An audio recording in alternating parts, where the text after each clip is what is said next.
ईश्वरीयता में पावनता है। राम बन करके हम किसी की स्त्री का हरण नहीं कर सकते, किसी स्त्री को पाने की कल्पना नहीं कर सकते, ये रावण ने कहा। रावण बनकर ही हम ऐसा कर सकते हैं और ज़्यादा देर तक हम राम बने भी नहीं रह सकते, क्योंकि फिर रावण हम नहीं रह जाएंगे। अगर हम राम राम का ही ध्यान करने लगेंगे तो रावण तो विलीन हो जाएगा हमारे व्यक्तित्व से। यही होता है भगवान के रूप की महिमा। जब हम भगवान के रूप का ध्यान करते हैं, भगवान के रूप को धारण करते हैं, अपनी धारणा में, अपने ध्यान में लेते हैं, तो हमारे अंदर ईश्वरीयता बढ़ जाती है, सघन होने लगती है, देवत्व सघन होने लगता है। हम अपने आप में अपने आराध्य का रूप लेने लगते हैं, हम आराध्य के साथ तदाकार होने लगते हैं, हमारा व्यवहार बदलने लगता है, गुणों से तो व्यक्तित्व बदल जाता है। कथा का चौथा तत्व है लीला। लीला बड़ी व्यापक होती है, कहते सब भगवान की लीला। लीला के लिए संस्कृत में एक सूत्र है, लोक वक्त लीला कैवल्य। लीला में दो चीज़ें होती हैं, लोक शिक्षण और मोक्ष। हमारे जीवन में जो घटनाक्रम घटते हैं, हम जो दैनिक जीवन में काम करते हैं और भगवान जो दैनिक जीवन में काम करते हैं, हमारे कामों में, हमारे कार्यों में प्रत्येक कार्य के साथ राग जुड़ा है, द्वेष जुड़ा है। हमारे कार्य में इच्छाएँ जुड़ी हैं, कामनाएँ जुड़ी हैं।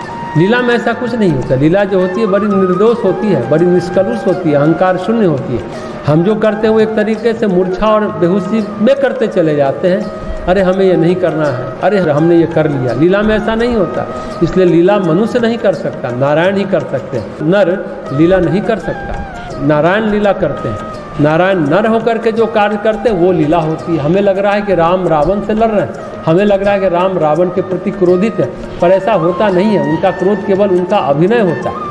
वो रावण के प्रति भी प्रगाढ़ प्रेम से भरे होते हैं। उनके कृतित्व में राग और द्वेष नहीं होता है, उनके कृतित्व में ईश्वरीयता होती है। इसलिए जो वो लीला है, हम कई बार राम के कार्यों में मानवीय दुर्बलता ढूंढते हैं, कृष्ण के कार्यों में मानवीय दुर्बलता ढूंढते हैं, लेकिन एक शब्द जो कहा गया ईश्वरीय कार्यों को भगवान की लीला, इसलिए कहा गया ईश्वरीय कार्यों को भगवान की लीला।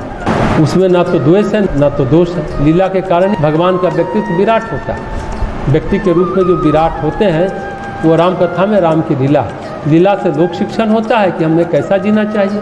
ऐसा प्रशिक्षण पल पल में कथा प्रसंगों में हमको ये बोध मिलता है कि जीवन कैसा होना चाहिए, क्योंकि भगवान का जीवन, भगवान के कथा प्रसंग अपने ही रूप में हमें ढालते चले जाते हैं। तो कैवल्यम लोक वक्तव्य लीला कैवल्यम लोक प्रशिक्षण करते हुए कैवल्य की ओर ले जाते हैं। भगवान की लीला हमें मोक्ष की ओर ले जाती है, ज्ञान और भक्ति की पराकाष्ठा के सुफल की ओर ले जाती है। राम कथा का यही तत्व है। ऐसी होती है राम कथा। और इस राम कथा में चित्रकूट में चित्त को पावन बनाने वाली प्रवाह है मंदाकिनी। राम कथा बहती है, प्रवाहित होती रहती है। जब चित्त में प्रवाहित होती रहती है, जिस चित्त में राम कथा प्रवाहित है वो चित्त अपने आप निर्मल रहता है। इस राम कथा में घुली होती है। इस राम कथा में संगम होता है, भक्ति का संगम, पैसुनी का संगम। मंदाकिनी के साथ पैसुनी का संगम। पैसुनी शब्द बना है पै जोर श्रवणी। पै यानी दूध, श्रवणी यानी प्रवाह। दूध का प्रवाह जिसमें घुला है, जल प्रवाह में दूध प्रवाह घुला है। जल प्रवाह क्या है? कथा। और दूध प्रवाह है भक्ति। जल प्रवाह क्या है? कथा। और दूध प्रवाह क्या है? भक्ति। शुद्ध जल मीठा होता है, लेकिन दुग्ध उस जल से भी मीठा होता है। कथा में जब भक्ति की मिठास भूल जाती है तो उसका कुछ स्वाद ही बदल जाता है। भक्ति के बारे में नारद कहते हैं सा परम प्रेम रूपा। भक्ति परम प्रेम रूपा है। प्रेम तो हमने सुना जाना है, थोड़ा बहुत अनुभव भी किया, लेकिन भक्ति में परम प्रेम है। अमृत रूपा सा, इसमें अमृत घुला है। ऐसे भक्ति में क्या है? भक्ति में मानवीय प्रेम का ईश्वरीय प्रेम में रूपांतरण है। मानवीय प्रेम ऐसा क्या है जिसको रूपांतरित करने की ज़रूरत है मनुष्यों के बीच में। ऐसा जो प्रेम होता है उसमें ऐसा क्या है जो नहीं होना चाहिए, जो ईश्वरीय प्रेम में नहीं होता। मानवीय प्रेम में थोड़ी सी ईर्ष्या घुली होती है। जलन अगर पता चल जाए कि जिससे हम प्रेम करते हैं वो किसी और को प्रेम करता है या प्रेम करती है, तो मन में जलन कुरहन होने लगती है। मानवीय प्रेम में घुला अधिकार, जो मेरा है वो मेरा ही रहना चाहिए। हम उस पर अपना वर्चस्व, पूरा अधिकार स्थापित करना चाहते हैं। भांति भांति से उसको प्रोटेक्ट करते हैं, उसको नहीं, अपने अधिकार को प्रोटेक्ट करते हैं।